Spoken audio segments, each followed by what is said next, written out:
కష్టం మాత్రమే సరిపోద్దా? దేవుని కృప లేకపోతే, దేవుని కనికరం లేకపోతే, దేవుని సహాయం లేకపోతే కష్టపడుతున్నావు కాబట్టి గ్యారంటీగా వర్ధిల్లుతావా?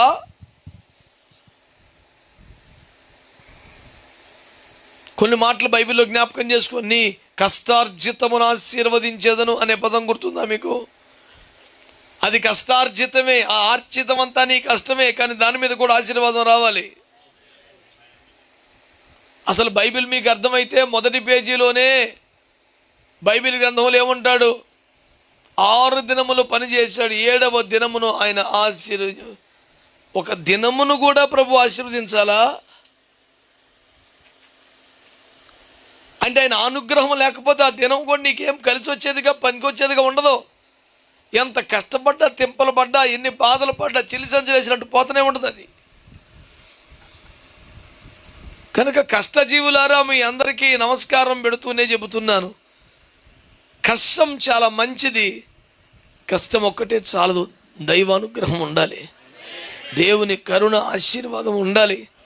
లేకపోతే కష్టపడినంత మాత్రాన గ్యారెంటీగా వర్ధిల్లుతామనే పాయింటే కరెక్ట్ అయితే, భూమి మీద సుఖాసక్తులందరూ పతనమై కష్టజీవులు మాత్రమే శిఖరాగ్రహణ ఉండాలి. అది నెరవేరట్లేదన్నది చేదు నిజం, ఎవడు కాదని లేని వాస్తవం. కాబట్టి మీరు కష్టపడుతున్నారు, ప్రయాసపడుతున్నారు, చదువులోనా, ఉద్యోగులన, కుటుంబంలోన, వ్యాపారమా, వ్యవసాయమా, ఆధ్యాత్మికమా, సేవ, ఏ రంగమైనా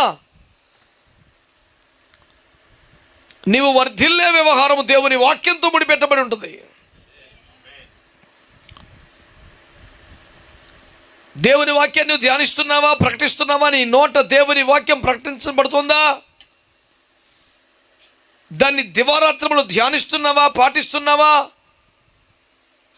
ఒక్కసారి చూసుకోండి, దేవుని వాక్యంతో నీ అనుబంధం ఏంటి? రోజు చదువుతావా? చదివిన వాక్యాన్ని ధ్యానిస్తావా? ధ్యానించిన వాక్యాన్ని పాటిస్తావా? పాటించిన వాక్యాన్ని ఎవరికైనా ప్రకటిస్తావా? ఒక్క మంచి మాట.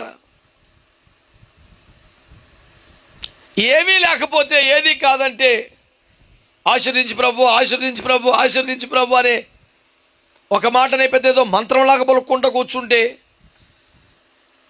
నీ జీవితంలో సక్సెస్ చూడలేవు. You may not prosper in your life.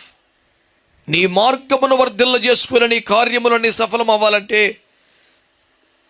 భక్తులారా, దేవుని ప్రజలారా, దేవుని వాక్యంతో నీ అనుబంధాన్ని పెంచుకో.